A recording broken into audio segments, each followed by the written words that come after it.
Hello Capricorn, Sun, Moon, Rising and Venus Signs. Kamusta kayo? Sana po ay nasa mabuti kayong kalagayan. Welcome back po sa Star Tarot. Kung bago kayo rito, welcome din kayo. Thank you for your support. I truly appreciate it. God bless you all, Capricorn. Una mensahe po ninyo ay forest model din ng clear thinking. Ayan, so maybe ang iba sa inyo sa ngayon is experiencing chaos sa isip ninyo. Baka naguguluhan kayo.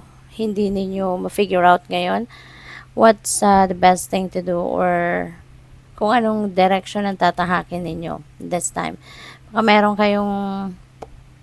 merong kailangan pagdesisyonan, no? And that you can't make up your mind. What else? We have gavel, involvement with the law. Ayan. So, baka merong violation, no, sa batas. Ang iba sa inyo rito, regardless kung ano mang klase yan. Or pwede rin naman na baka kayo gumagawa ng batas, gumagawa ng rules, no? Pwedeng ganun. Baka nagtatrabaho kayo sa pulisya, nagtatrabaho kayo sa korte, maaring ganun din ang ganap, no? What else? We have man, ayan, dealings or relationship with a man. Ayan, so this could be anyone, no? Baka asawa ninyo to, boyfriend, manliligaw, baka manager ninyo, boss ninyo, pwedeng ganun din ang ganap. No? Depende sa inyong sitwasyon. But you will be dealing with a man sa ngayon. We have archway, new opportunities, possibilities, and path opening up. Yan, so maraming bagong oportunidad, no, and posibilidad na lalapit sa inyo sa ngayon. Maraming mag-aano sa inyo, merong magbubukas, no?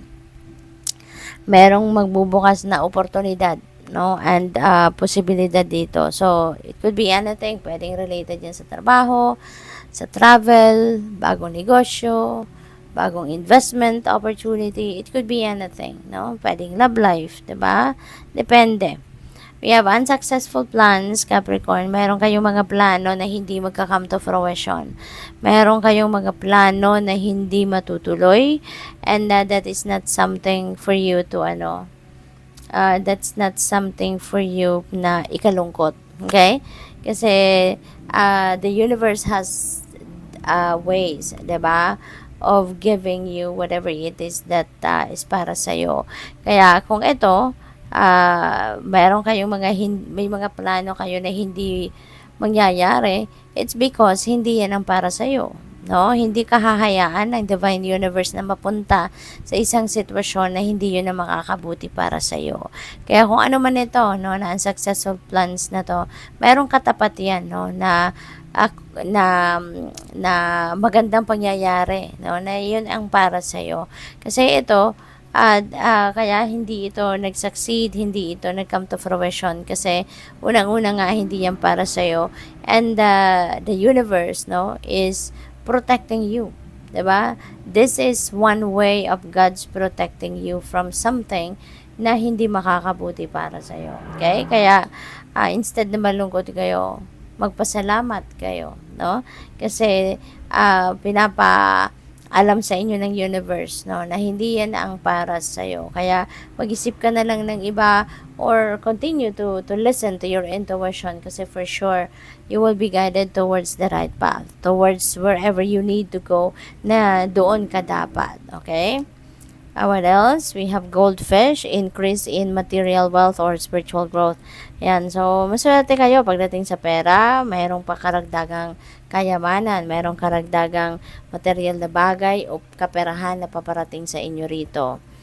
We have room. May bagong bahay, bagong tahanan na uuwian kayo. Maaring bagong acquired ninyo ito. No? Bagong, siguro, kung hindi man ninyo ito binili, sarili na ninyo itong bahay, baka kayo ay pwedeng magre-rent, something like that. But at least masasabi ninyong sa inyo yan na kayo lang, no, kayo lang ang titira dyan, yung ganon. Hindi kayo yung makikipisan ba, no, parang ganon. So yun, this is your new home. Okay? Or maybe ang iba sa inyo may bagong pag-uugali, no? Merong bagong attitude, no, na i-adapt, no, sa sarili ninyo. What else? We have heart, love, deep affection, and caring. Ayan. So, magiging ano ka ngayon? Magpapakita ka ngayon ng, wow, sorry, tumalon. Magpapakita ka ngayon ng pagmamahal, concern sa mga tao sa paligid ninyo. Okay?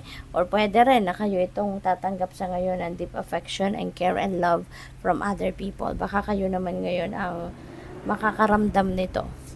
We have handshake. A meeting with a stranger could be important. Ayan. So, meron kayong stranger, meron kayong makikilala dito na bago, no? Magiging, this person is going to play a significant role sa buhay ninyo. Kaya, this is really good. Wind chimes, peace and harmony. Okay? Merong kapayapaan at merong samahang pagkakaintindihan, yung gano'n, ano, na mararamdaman kayo sa ngayon. This could be with someone, no? Or baka sa sarili ninyo to. You're going to feel that peace and harmony within yourself. So, that is possible. We have Ram, a stubborn and aggressive person. Okay? So, maaari na ang iba sa inyo dito is going to deal with someone, no? Na agresibo, sutil, diba? So, nasa sa inyo na yan kung paano nyo yan i-handle, ano? Kasi depende yan sa kung sino din ang taong ito. But definitely, ayan, merong sutil, no? At agresibong makaka-deal with kayo.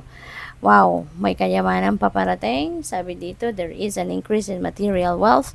Tapos ngayon, may kayamanan talaga. There is wealth. Bonggang-bonggang kayamanan ang maaaring dumating sa buhay ninyo at this time. So, napakaganda. And this could come from various sources, no?